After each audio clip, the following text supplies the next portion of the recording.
ఎలాగంటేనండి 'ఉస్తాద్ భగత్ సింగ్' అలాగే 'ధురంధర్ 2' కూడా 2 ఉగాది సందర్భంగా నిన్న విడుదలైనయి. అయితే ఏంటంటే 'ధురంధర్ 2' హిందీ వెర్షన్ మాత్రం తెలంగాణలోను, తెలుగు వెర్షన్ కూడా అయినట్టుంది. ఆంధ్రాలో అయితే తెలుగు వెర్షన్ అక్కడ రిలీజ్ కాలేదు.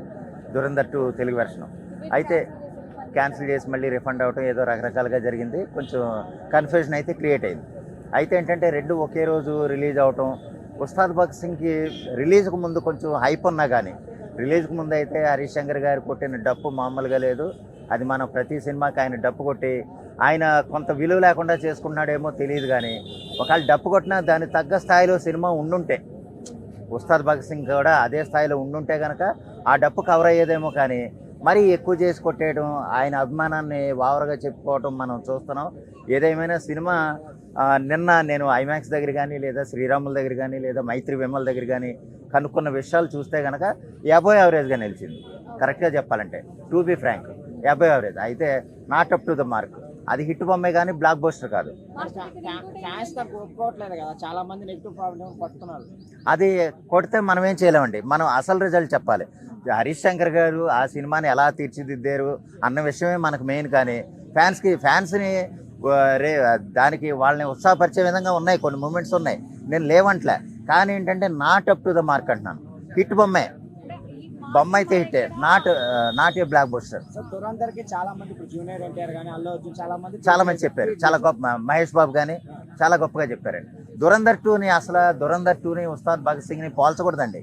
ఎందుకంటే 'ధురంధర్ 2' అనేది గ్రాండియర్, అది సబ్జెక్టు, అది ఎక్స్ట్రాడినరీ సబ్జెక్ట్. అది మన 'ధురంధర్ 1' జనాల్లో ఫ్యాన్స్లో ఎంత ఇంపాక్ట్ క్రియేట్ చేసిందో, పెర్ఫార్మెన్స్లతో సహా అల్లు అర్జున్ గారు, మహేష్ బాబు గారు, లేదా జూనియర్ ఎన్టీఆర్ గారు 'ధురంధర్ 2'కి ఎంత గొప్పగా చెప్పారో మనం ప్రత్యేకంగా చూడడం అసలే.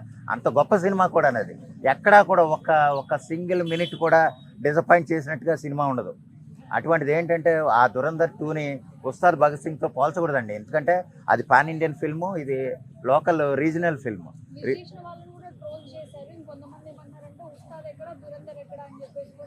అది యాక్చువల్గానండి అంటే మనం ఇక్కడ 'ఉస్తాద్ భగత్ సింగ్'ని తక్కువ చేసి మాట్లాడడం అని కాదు. అసలు 'ధురంధర్ 2'కి 'ఉస్తాద్ భగత్ సింగ్' అసలు సంబంధమే లేదు.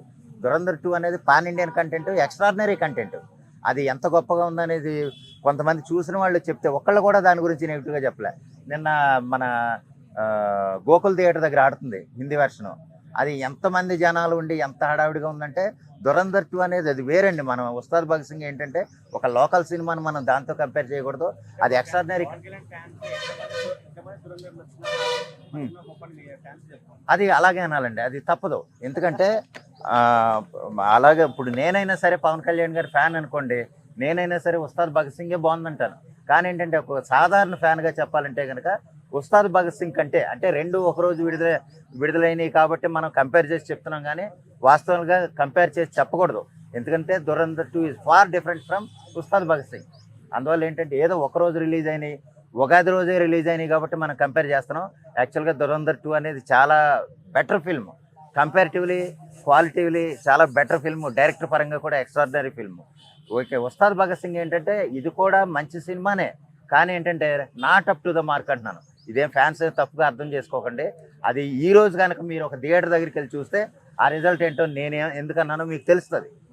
అది సపోజ్ నేను ఎక్కడైతే శ్రీరాములు థియేటర్ దగ్గర లేదా ఐమాక్స్ దగ్గర ఎంత హడావుడిగా ఫ్యాన్స్ ఉన్నారో, ఏది పవన్ కళ్యాణ్ గారి ఫ్యాన్స్ కానీ మెగా ఫ్యాన్స్ కానీ ఎంత హడావుడిగా ఉన్నారో, ఈ రోజు వెళ్ళి చూస్తే అక్కడ మీకు అర్థమైపోద్ది సినిమా ఏ స్థాయిలో ఉందనేది మనం ప్రత్యేకంగా చెప్పనవసరం లేదు. అయితే ఏంటంటే హిట్ బొమ్మే. పవన్ కళ్యాణ్ గారిని ఎంత అంటే ఆయన రెట్రో స్టైల్లోనూ, లేదా మనం ఒక వింటేజ్ పవన్ కళ్యాణ్ గారు మనం ఎలా కనిపిస్తారో కొన్ని పాటలకి ఆయన డ్యాన్స్ వేయటం, ప్రత్యేకంగా ప్రయత్నం చేయటం అది మంచి విషయమే. కానీ ఏంటంటే ఇక్కడ పవన్ కళ్యాణ్ గారితో చేసే సినిమాలు ఎలాగుంటుందంటే అండి, ఆయన లిమిటెడ్ కండిషన్లో ఉన్నారు. పూర్తిగా ఆయన సినిమాలకు అంకితం అయ్యే పరిస్థితిలో లేరు. అందువల్ల ఏంటంటే ఆయన ఇచ్చిన సమయాన్ని వినియోగించుకుని వాళ్ళు సినిమాలు తీయటమే తప్ప పూర్తిగా సినిమాకి ఆయన లైఫ్ త్యాగం చేసే పరిస్థితి లేదు. ఎందుకంటే ఆయన ఒక ఉప ముఖ్యమంత్రిగా ఉన్నారు. దానికి తగ్గ న్యాయం కూడా ఆయన చేయాలి. ఎలాగ ప్రభుత్వానికి ప్రజలకు సేవ చేసే విధంగా ఆయన ఎంత గొప్పగా వ్యవహరించి చేస్తున్నారో అంత గొప్పగా సినిమాలకు అంకితం అవ్వలేరు. ఒక 20 రోజులు 30 రోజులు ఒక్కొక్క సినిమాకి. ఇప్పుడు ఎందుకండి 'ఉస్తాద్ భగత్ సింగ్' అయిపోయింది. ఇప్పుడు రన్నింగ్లో బుక్ అయిన సినిమాలు ఉన్నాయి కానీ స్టార్ట్ చేసిన సినిమా లేదు. ఒకవేళ స్టార్ట్ చేసినా కానీ 2 సంవత్సరాలు పైగా పడద్దు అనేది నా అంచనా. ఇక మీదట పవన్ కళ్యాణ్ గారి సినిమా రావాలంటే ఒక దరిదాపుగా లేదంటే 2-3 సంవత్సరాలు పడుతుంది.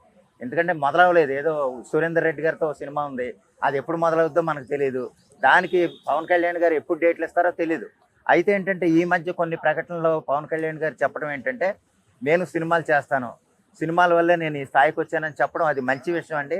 దాన్ని నేను అభినందిస్తున్నాను. పవన్ కళ్యాణ్ గారి ఫ్యాన్స్ కూడా ఎంతో హ్యాపీగా ఉన్నారు ఆ విషయంతోటి. అదే విధంగా ఆయన మరిన్ని సినిమాలు చేసి ఆయన వ్యక్తిగతంగా కూడా ఎంత సేవ చేస్తారో, అంటే ప్రభుత్వంలో ఉన్నప్పుడు ఒక ఉప ముఖ్యమంత్రిగా ఉండి ఎంత సేవ చేస్తారో, వ్యక్తిగతంగా ఆయన సేవలు చేయటం మనం మర్చిపోలేం.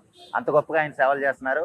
సినిమాలు చేయటం వల్ల ఆ విధంగానే డబ్బులొస్తాయి కాబట్టి, ఆ డబ్బులు తగ్గట్టుగానే ఆయన సేవలు ఉండాలని, అలాగే కొనసాగాలని, సినిమాలు కూడా కొనసాగితే ఆయన అభిమానులు గానీ, ఫ్యాన్స్ కానీ ఆనందిస్తారనేది నా ఉద్దేశం.